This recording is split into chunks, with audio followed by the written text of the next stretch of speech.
Hello, everyone.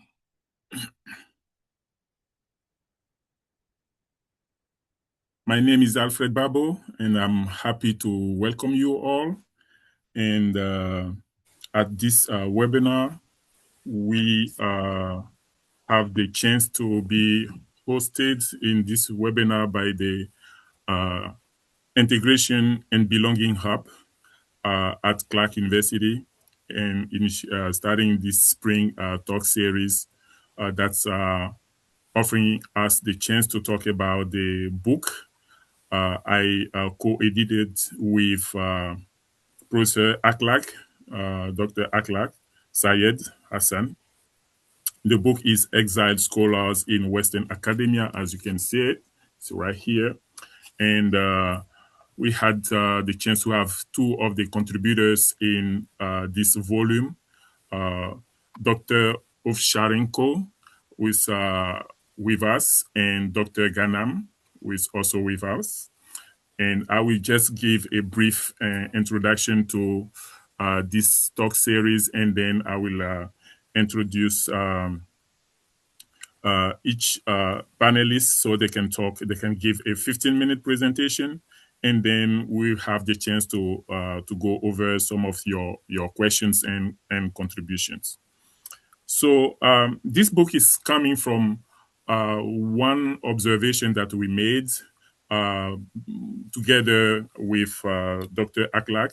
We thought that usually in terms of identity as refugee scholars in the West, whether it's in Europe, in Canada, or the US, people tend to see us only as refugees. And sometimes, if they don't forget, they put this scholar identity kind of behind us, and putting, of course, the way the humanitarianism was framed into more kind of empathy and more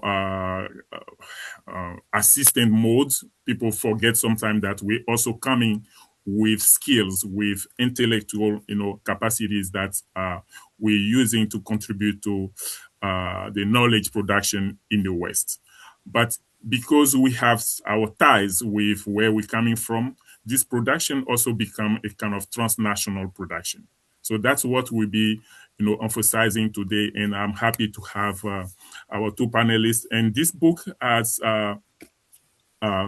15 15 chapters, and I really recommend our audience to try to have it. At the end of this session, I will give more details on where you can have it. And you have, for this first time, you have people talking, really reflecting on their own, on the issue that's other specialists of refugee have always talked about. So it's kind of self-reflection on our own situation, right? Myself, I'm Dr. Alfred Babo. I'm professor of anthropology and international studies at Fairfield University. I'm also the director of that program. And for the last 4 years, I've been also member of the board of Scholars at Risk, an NGO based at NYU here in the United States. Let me briefly introduce Dr. Ganam to our audience. So Dr. Ganam is in the Department of Anthropology in the American University in Washington, D.C., in the United States. And she wrote a very, very, very powerful piece in our edited book with the title Digital Pathways for Exiled Voices, Transnational Critical Research for an Authoritarian Setting. So I will give her also the chance to, of course, go along with this brief introduction so she can give more details on her own identity, and then take 15 minutes to present her work. And then we'll go back to Svitana later. Thank you. Thank you, Dr. Babo. Can everyone hear me? We can We're hear good? you. Okay, Yeah. perfect. Thank you. Okay, Yes. I can help by introducing myself and kind of situating my chapter in my positionality for a bit. So let me begin by situating myself, not really as a humanitarian case study, but as a speaker, as an intellectual as well. My father is Syrian, my mother is Egyptian. I was born and raised in Egypt under an authoritarian dictatorship, but also under a lot of colonial dispossession legacies. So all of these things kind of come into my positionality and why I wrote this chapter. Again, I'm Egyptian, Syrian, feminist anthropologist. My political consciousness was highly shaped by the Arab Spring uprisings in 2011. I was a political organizer then, and this is one of the reasons I decided to leave my country because of the aftermath of the political uprising and kind of fighting, seeing all of the people around me who went through the experience of the Arab Spring, either going to prison, getting exiled, or losing their lives. So I made the decision to continue to pursue graduate education here in the West. I got a Fulbright scholarship to do my master's in 2017. Then I started my PhD in 2019 that I wrapping up right now. I'm about to defend. So I've been also teaching for the past 4 years at American University in Washington, D.C. I've been teaching Arab world studies. I've been teaching anti-colonial Arab feminism. My research is focused on the data economy in the Arab world. So I'm kind of looking at women content creators in Egypt who digitize and their domestic labor. And I wrote this piece while I was writing my dissertation. It was a self-reflection piece because I wanted to document my experience designing research as a displaced scholar within a Western academic space like American University. So when I speak about my experience, I don't just speak about my experience, but I also kind of illuminate the conditions under which knowledge is being produced, recognized, and legitimized in the Western academy. So my piece is kind of split between epistemological questions or theoretical questions, but also methodological questions and also ethical questions. I had to engage with the code of ethics put by the American Anthropological Association and also the IRB board at my institution to be able to kind of be legible by the Western Academy, but I also wanted to produce knowledge that is true to my country, that is about the concerns of what we're going through as Arabs, especially in such a volatile era since the genocidal campaign in Palestine and on Gaza and all of the subsequent horror that we've been seeing in our region.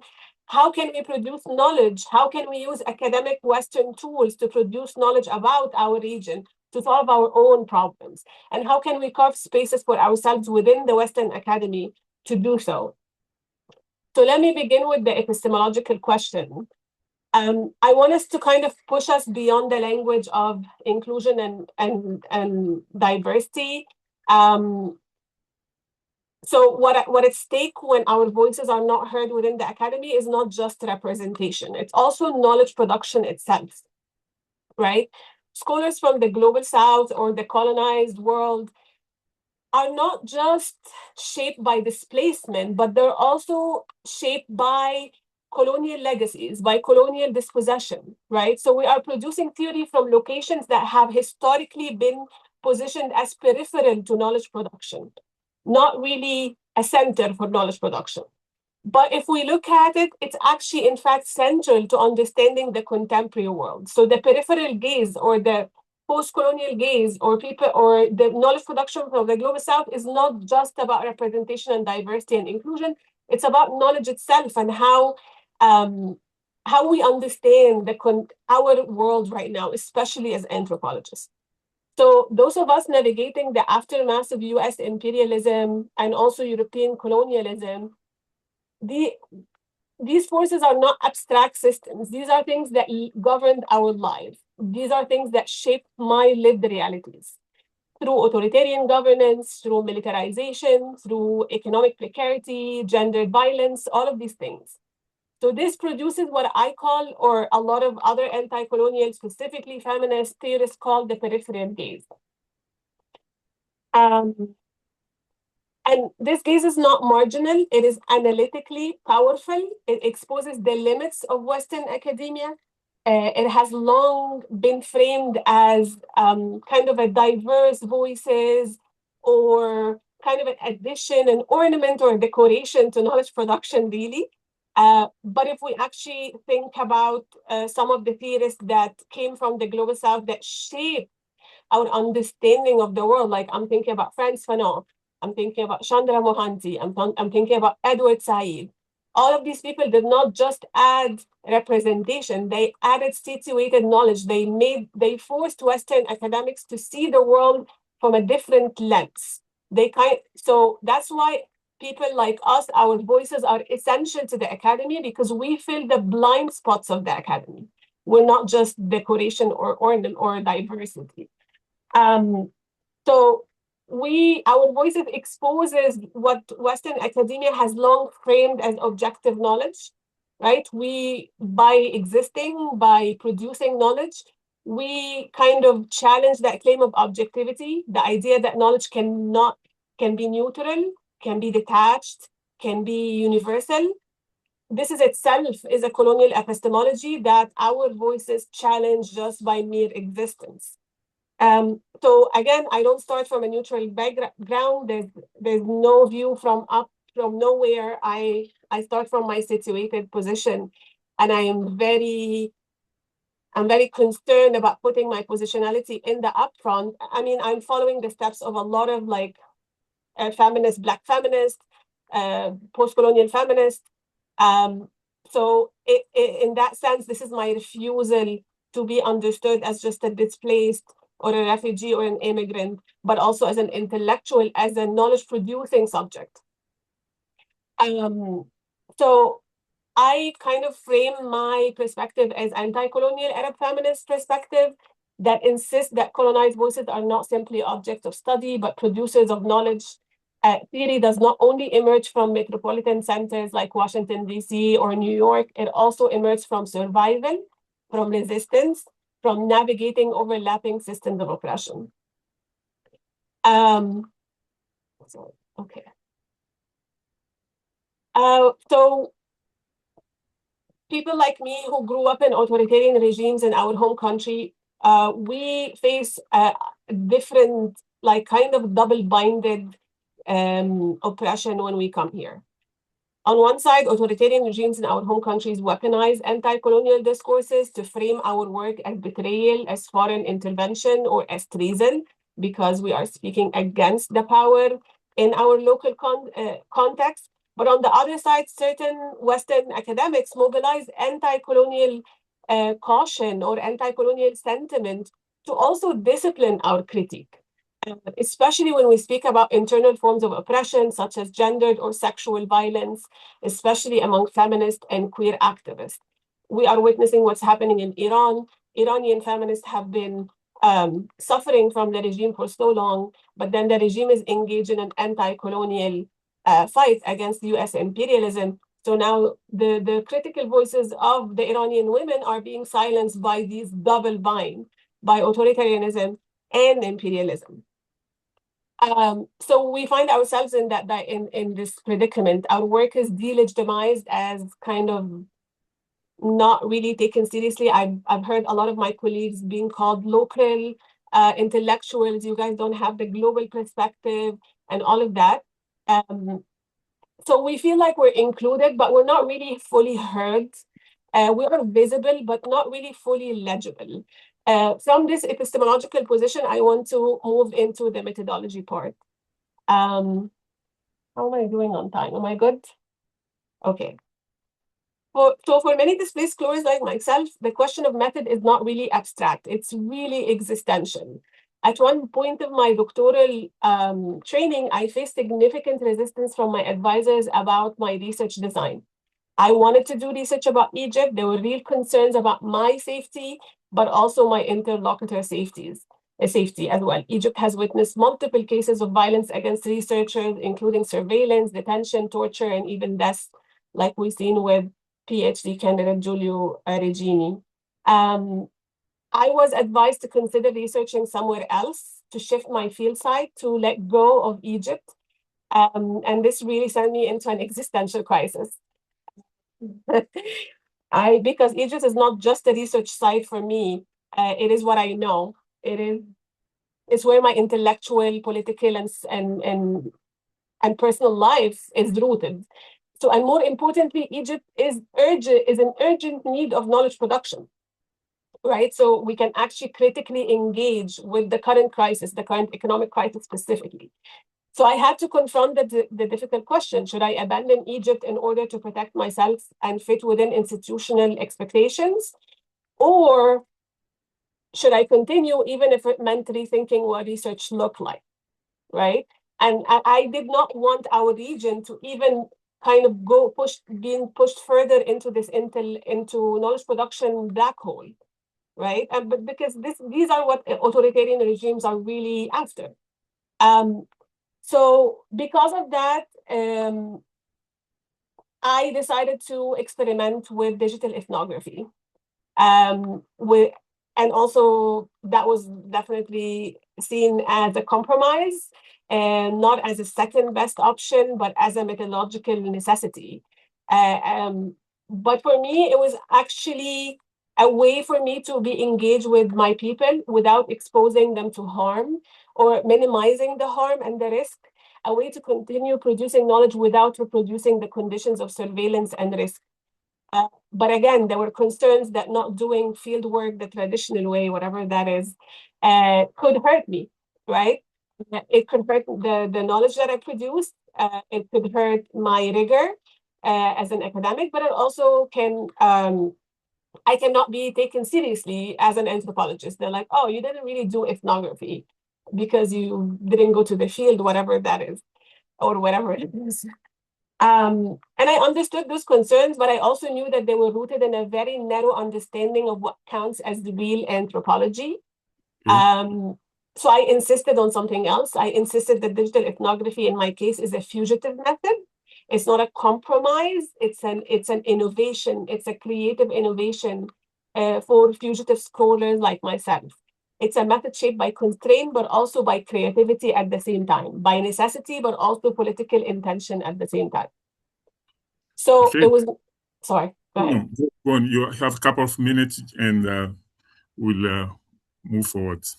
Yeah, I mean, so I basically, what helped me is and that's one of the reasons I wrote this chapter, is what helped me is reframing my contribution, reframing it as an anti-colonial, Arab, feminist, fugitive methodologies, rather than methodologies that's lacking or that is scared.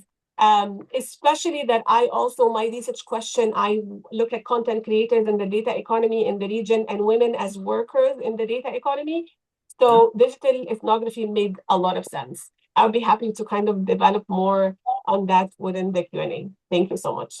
Thank you so much. I think this is a very, very thoughtful piece that's framed in approaches that's combine or intersect, gender approach. Of course, writing as a woman here, coming from an authoritarian regime, you have a different perspective. That's really a great contribution to the way we view things. So that's really interesting. Thank you so much for not only for your contribution in the book, but for your time today. And we will get back to you after we listen to Svitana. Svitana, I hope we can hear you this time.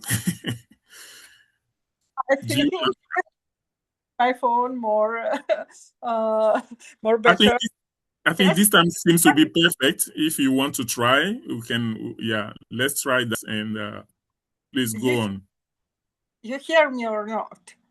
No? We hear you. I'll try to speak one more time if it's possible. So thank you for inviting me. I began work on the book in the summer of 2023 when my new status of refugee was a sharp pain due to family circumstance. I was forced to leave Ukraine after the start of Russia's large-scale military invasion, but it seems to me that this experience, while instructive, would be short-lived. But today I understand that I need to look at the situation from a slightly different perspective. The institute where I will be teaching the course Cultural Diplomacy, which starting in April 1st, is no longer just a temporary shelter, but an institution with which a significant part of my life is connected.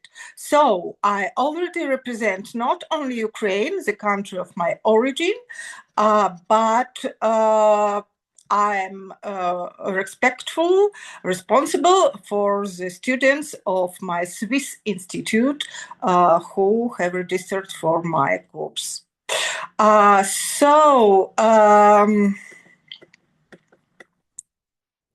The past, each of us, refugee scientists, once faced a choice to continue to passively live our psychological trauma or to become full members of a new intellectual community.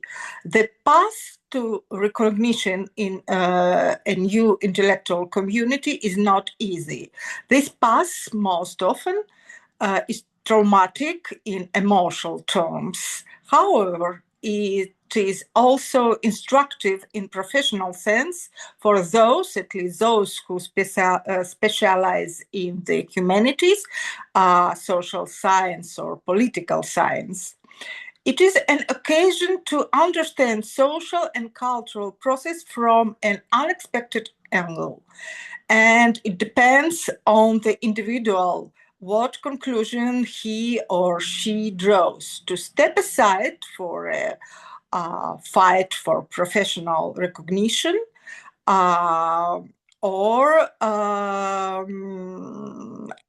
this is an anthropological scheme of fight or flight. It's usual, it's very traditional for every person.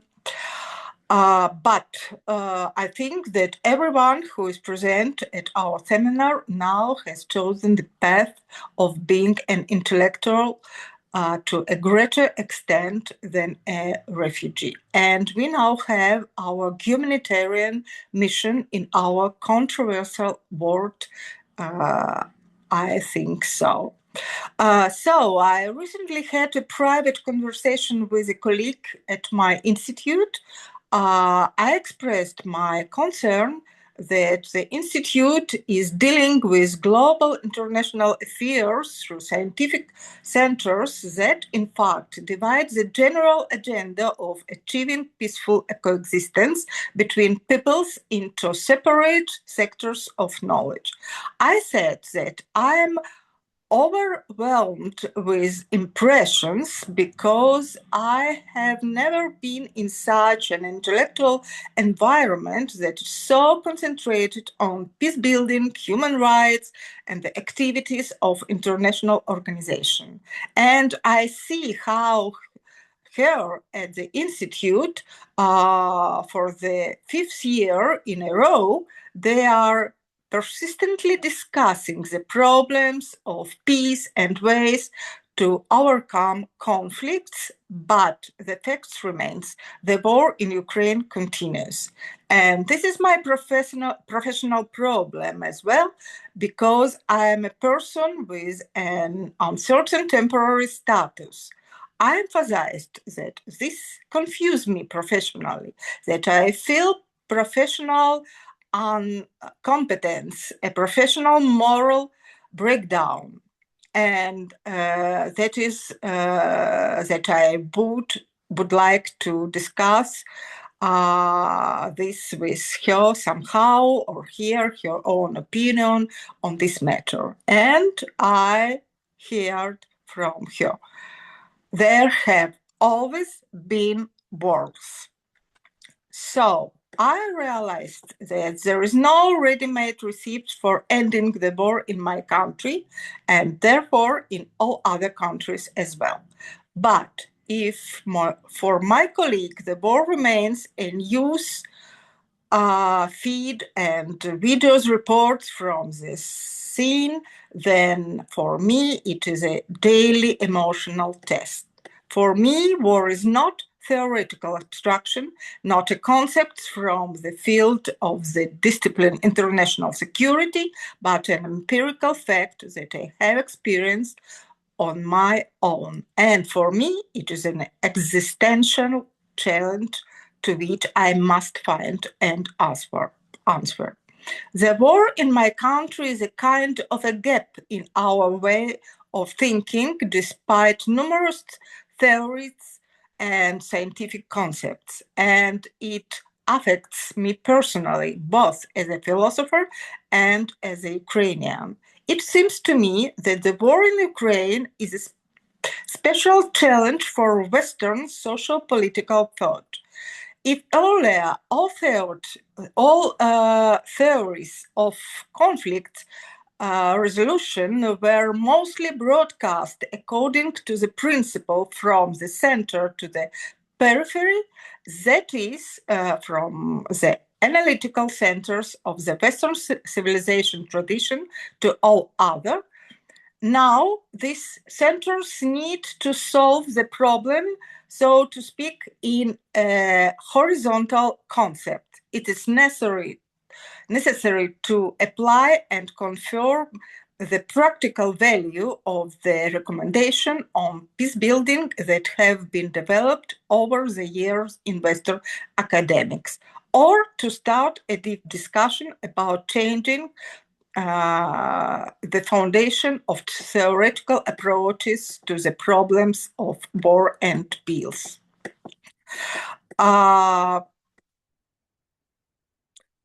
Although, and this must be admitted, for 5 years I have been observing, albeit very slowly, a departure from the traditional track of scientific research issues. One of the obstacles on this path is certainly mental and institutional inertia. For those who encounter Western academics for the first time and see it, so to speak, from the outside, it is very clearly visible. Many of us, I think, had to experience the emotions of rediscovering the institutions to which fate led us.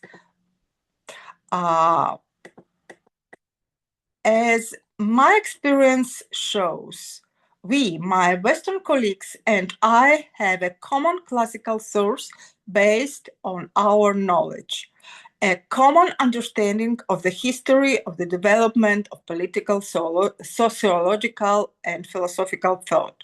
However, from a common scientific origin to the present day, we followed parallel paths. As for me, my world during my student years was divided by the so-called Iron Curtain into Eastern and Western Europe. And only when I was already getting my first scientific diploma, it began to become unified, but more nominally than practically. I'm now interested in observing how, in modern terms, my scientific experience become part of the North, which somewhat shift the civilizational accents. In this interpretation of the division of the world, the global North and the global South, the war between Russia and Ukraine is a war in the North, or not.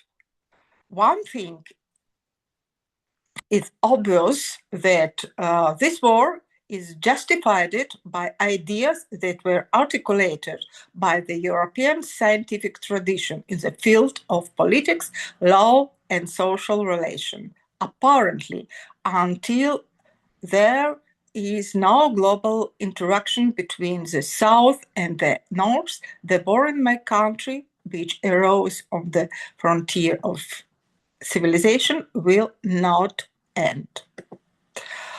I would like to to remind you that the idea and theory of communism originated in Western Europe, the theory which remains an influential way of understanding social process, was the leading doctrine of political practice in the Soviet Union. And now it is the basis of the ideology of the Communist Party of China. So, are we really divided by any clear dividing lines? Are we not more interconnected than it seems at first glance? Ukraine today, perhaps more than any other country, is experiencing the turning point of the age that we need to overcome together.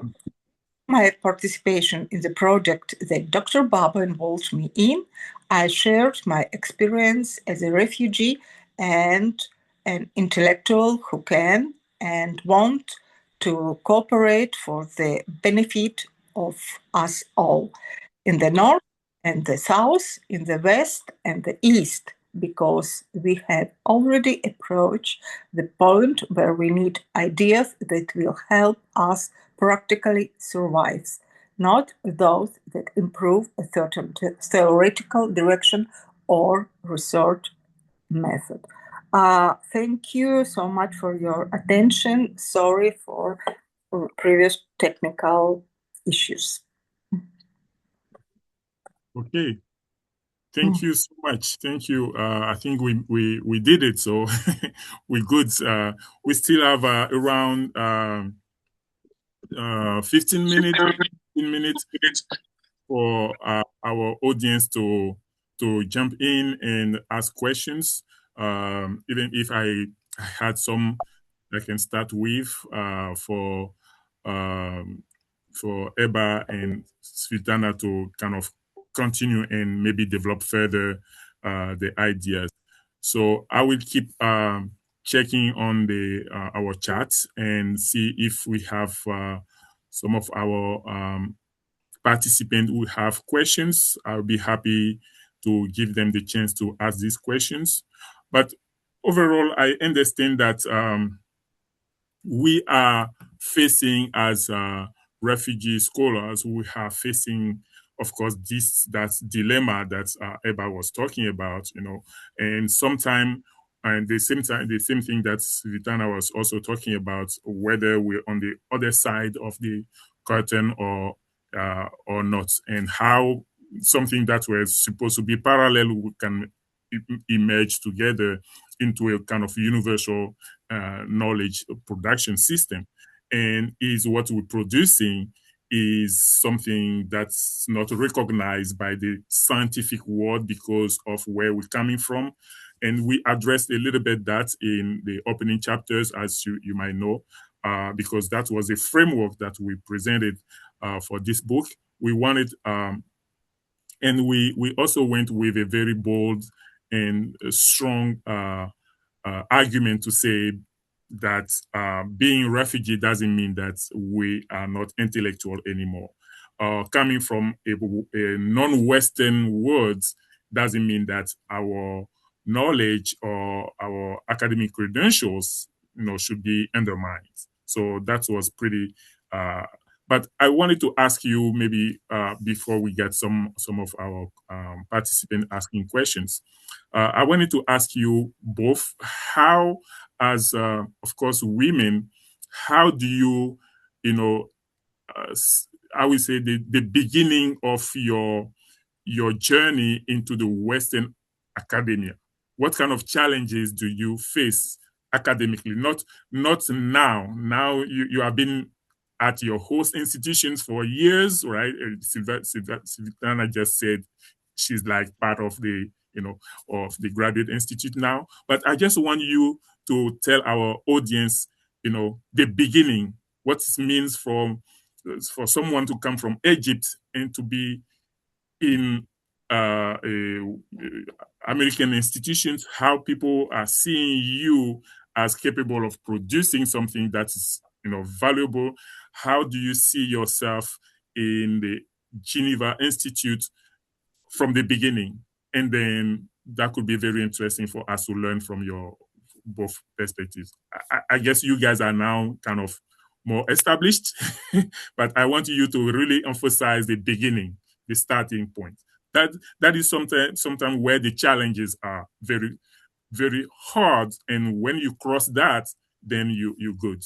So please. Thank you for your question, and thank you for dear Alfred for emphasizing this. My main idea that we haven't so clear differences between all of us, because if we study in a scientific way, we use the same approaches. If this is really science, it's not a science for West or science for East or science for something else, for North. North or South. Yeah.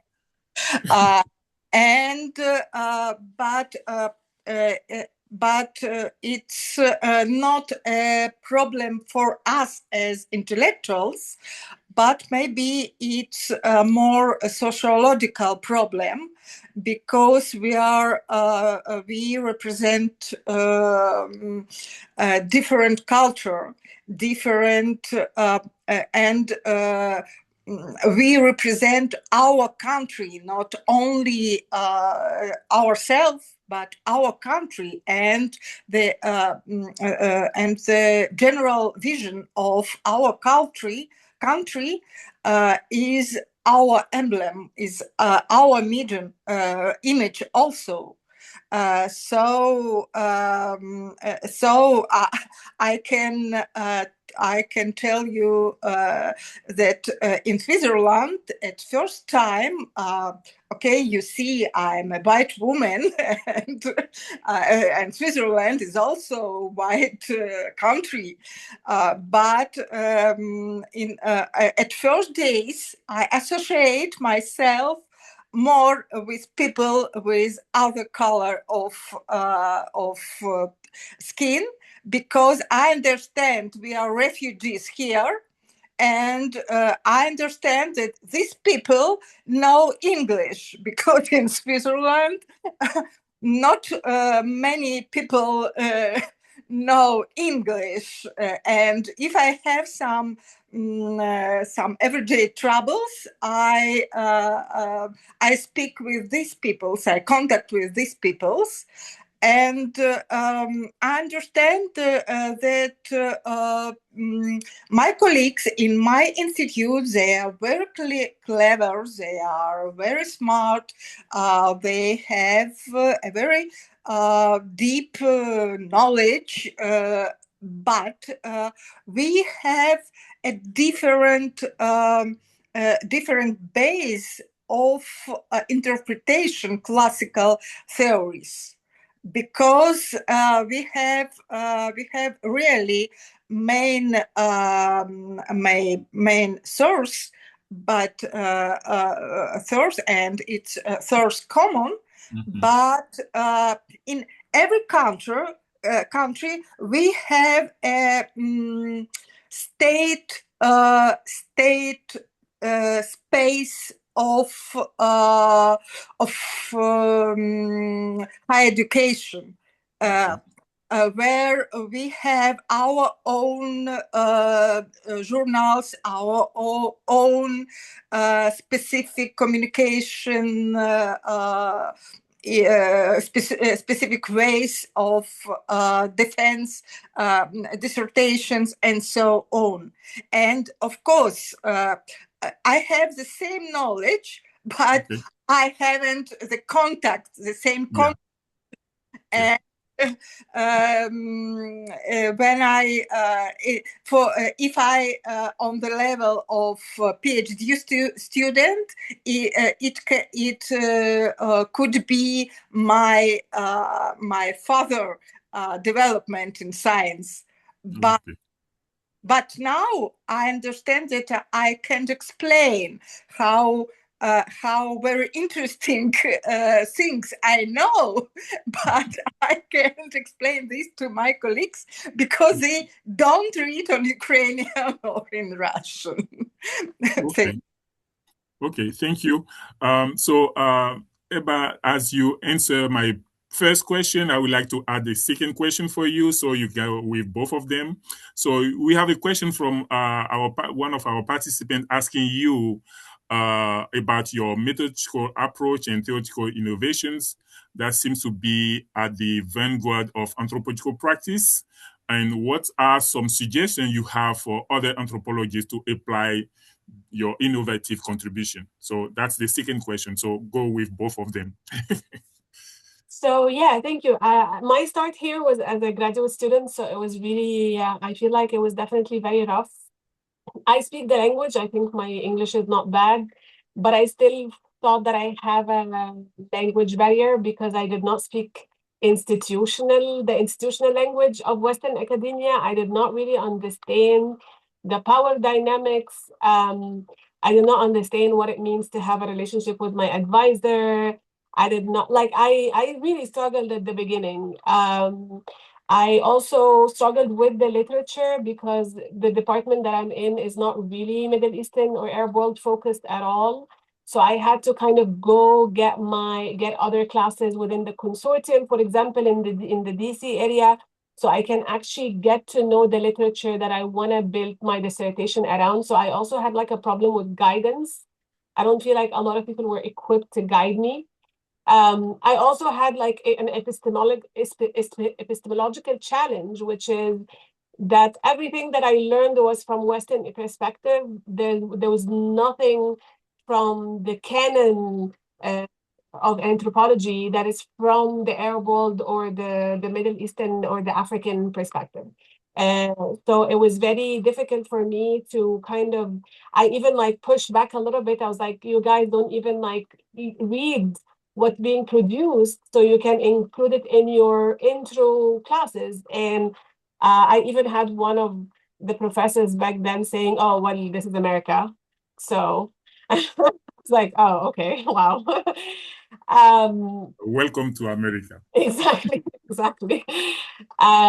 So yeah, and I kind of tried to, I couldn't find the language back then. I have it now, but back then it was very hard to advocate for myself. It was very hard to explain why my perspective mattered to them. They did not really see the benefit. Although we are people who experienced US imperialism for so long, so we actually know a lot about the US than they know about us. Yes. Moving to the second question, thank you so much for calling my methodological innovations vanguard. That made my day. Thank you so much.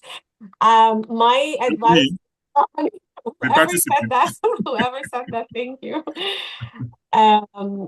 I would say listen to your gut, especially if you come from a culture that is not from here. Listen to your gut, listen to your research interlocutors and participants. I really got inspired by my research participants and how they are asserting themselves as data workers within the global data economy. And I felt like I was also doing the same thing as asserting myself as a knowledge producer within the transnational knowledge production process. So I learned from these women because I took them seriously as knowledge producing subjects and not just research interlocutors. So I found my voice from them. I strengthened my point of view. It really made me advocate for my research methodology and in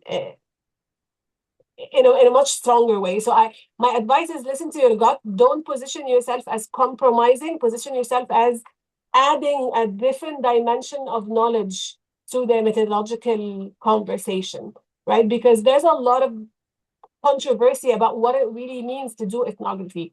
What is field work, right? Like these conversations have already been had, and there's a lot of Native American anthropologists who weighed on that.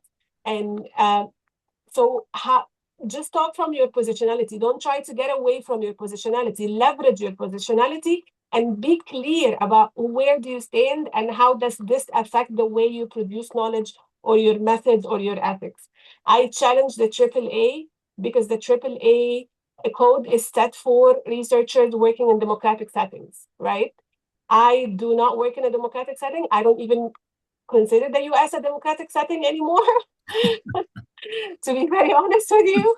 So I feel like our methods, we should be considered as people working under authoritarian settings in the code of ethics of the AAA, and we should be able to put that on the radar by pushing and advocating for our diverse methods and ethical considerations. I hope that this answers the question. Yeah.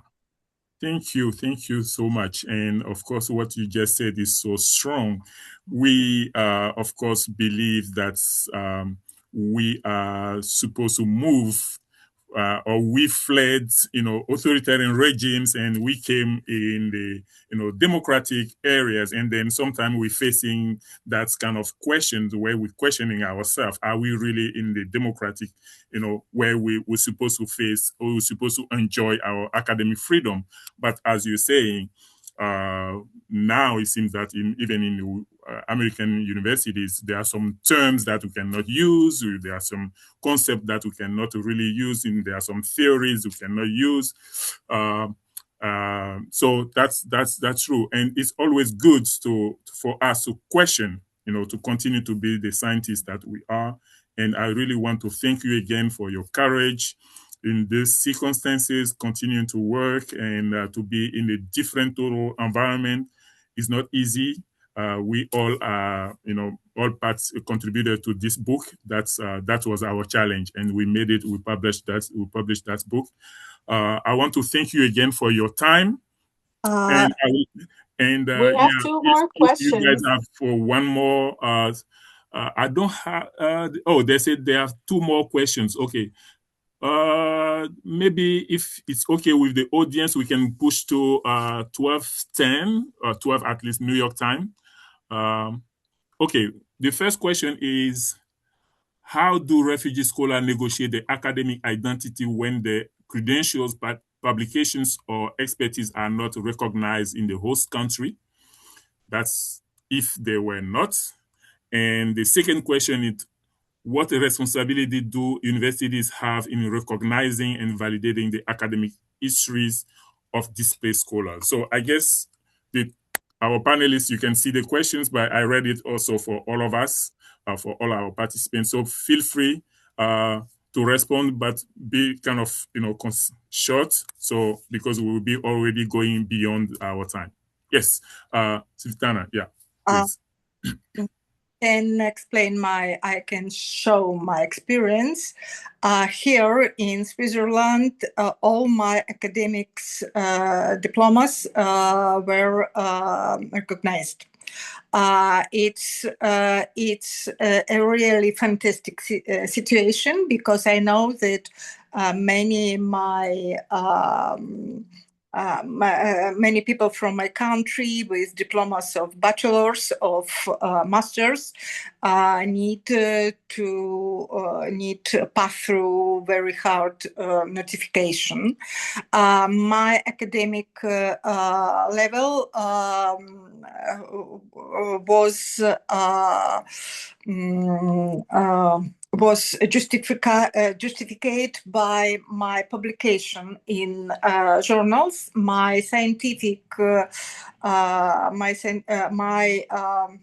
my CV, my experience as a teacher in higher education entities, and